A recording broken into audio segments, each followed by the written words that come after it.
Okay. Achsikskanatani. Pleasant morning. It is just about 7:30 in the a.m. on Friday, June 21st, Solstice Friday, 2019, in the waning cycle of Apistishkit Satos, the flower moon. And yeah, I can't believe it's the summer solstice already. Isn't that crazy? Like, I don't know. The older I get, the faster time seems to go, and I just wish it would like slow down a little bit. Out here this morning in the coulees, obviously checking out the coyote den. No sign of Mama or the pups this morning. And I don't know, I kind of got the feeling that Mama has moved the pack. That she's taken them to a different den location. And it's probably further to the south, given that the last couple of visits she's kind of tried to lead my direction to the north. I don't know. Hard to say, but I just got that feeling that she knows I'm onto her den. I'm looking at her. She doesn't like the scrutiny. She's barked at me couple of days in a row. Yesterday I gave her a break, didn't come out. Today, no sign of her. Yeah, I feel like she's moved. So I don't know whether to go looking or just leave her alone, you know. I think things are cool with the puppies, but I'd love to confirm it. Anyway, I thought it'd be a good time to give a weekly update. I'm going to be gone for the weekend, heading up to the mountains, doing my annual solstice weekend Chief Mountain pilgrimage, and bringing anyone up there who wants to go. I've got a little crew, I think, that are going to do the hike. It's an overnight in the back country with a serious mountain climb. So yeah, we'll be doing that this weekend.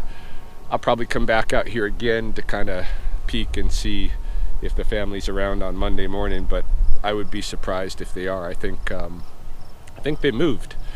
But in the interim, today, I want to give a little update, what's been happening. I wouldn't be surprised if I get a skunk call or two this morning, although haven't heard anything yet, so it's getting to be a little late in the game for people to be waking up and noticing skunks in their backyard, but you never know.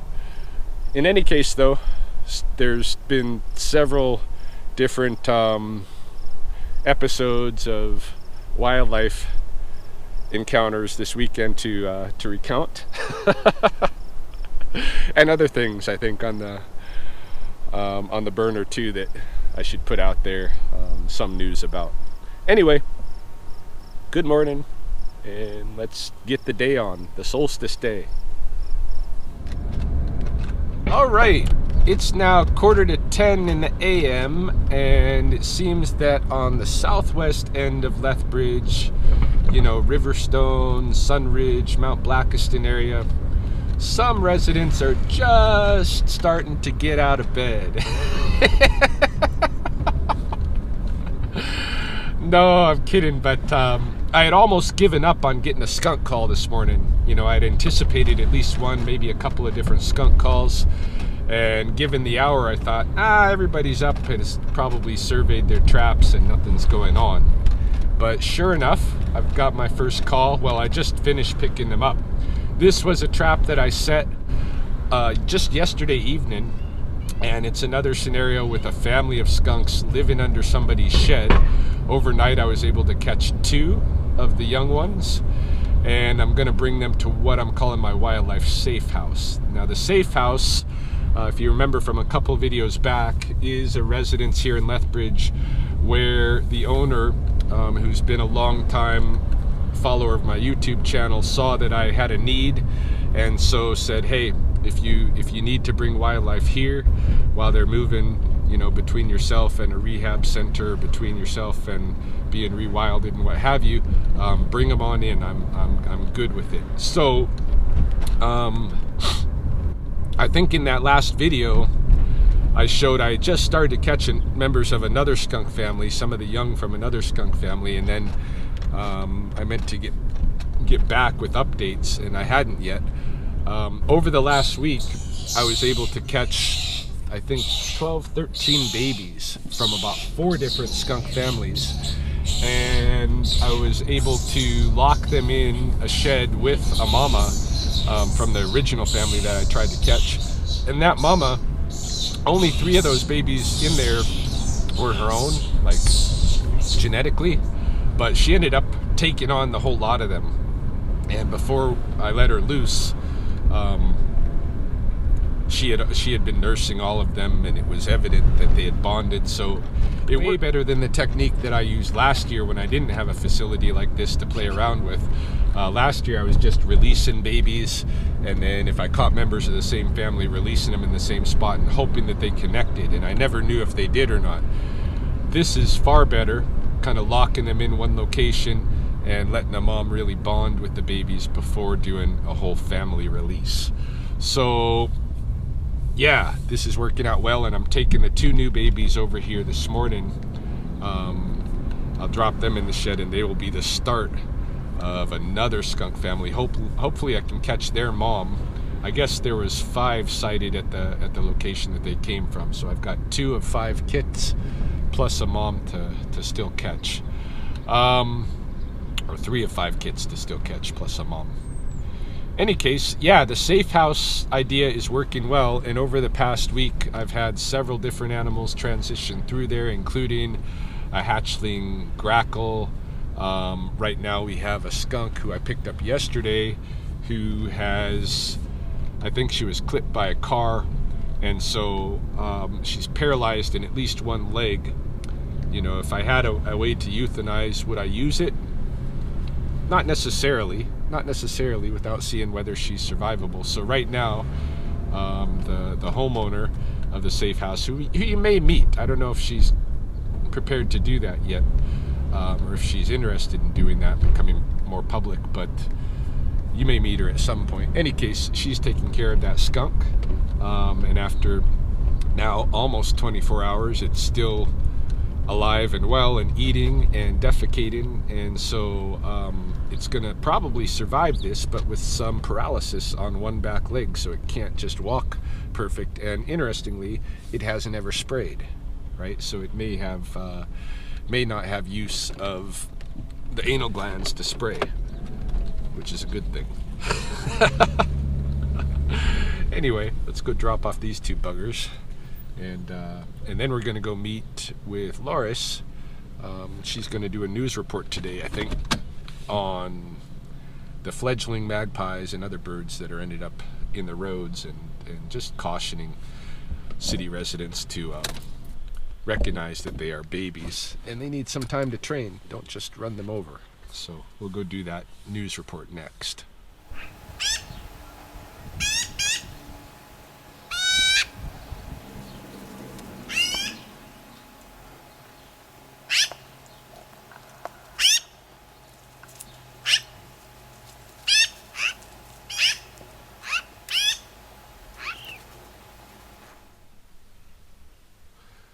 Thought I'd scout out a little magpie family for Loris to film as part of our segment this morning. Just waiting for her to show up now. I sent her a Google pin to this location.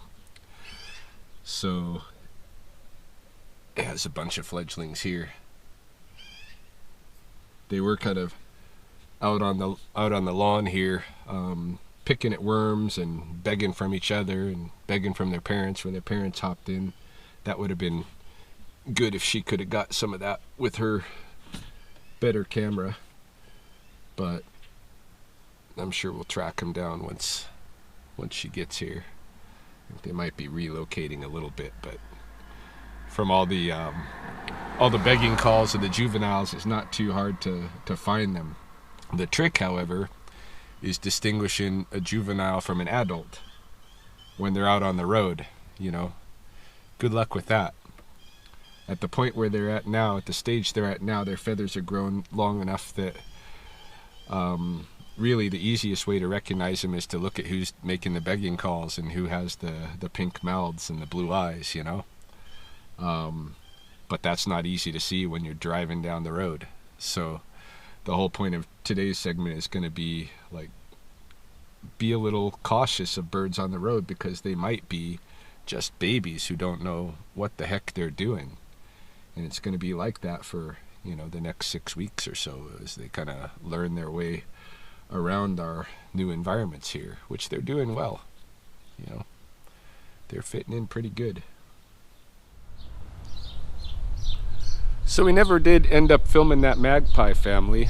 By the time Laurice showed up, we both need to use the washroom, so we scooted over to the university where they had facilities and picked up some more coffee, and looked at some of the magpie families over there. And I was kind of showing her how close they are in size and appearance and everything, the fledglings from the adults. And sure enough, she couldn't tell the difference between them. You need a really trained eye. So just proving the point of how in danger they are on the road if people are assuming that they're fully grown. But I guess we're going to return to this story Monday morning. Meanwhile, I went to go bring some things to the recycling depot, and I found this really cool old 1943, must be World War I ammo box. And inside of it is a bunch of kind of rusty tools and stuff, all, still pretty decent wrenches and everything. So I decided to salvage this box, put it to some use, and then I'll head out from here and see what else the day holds.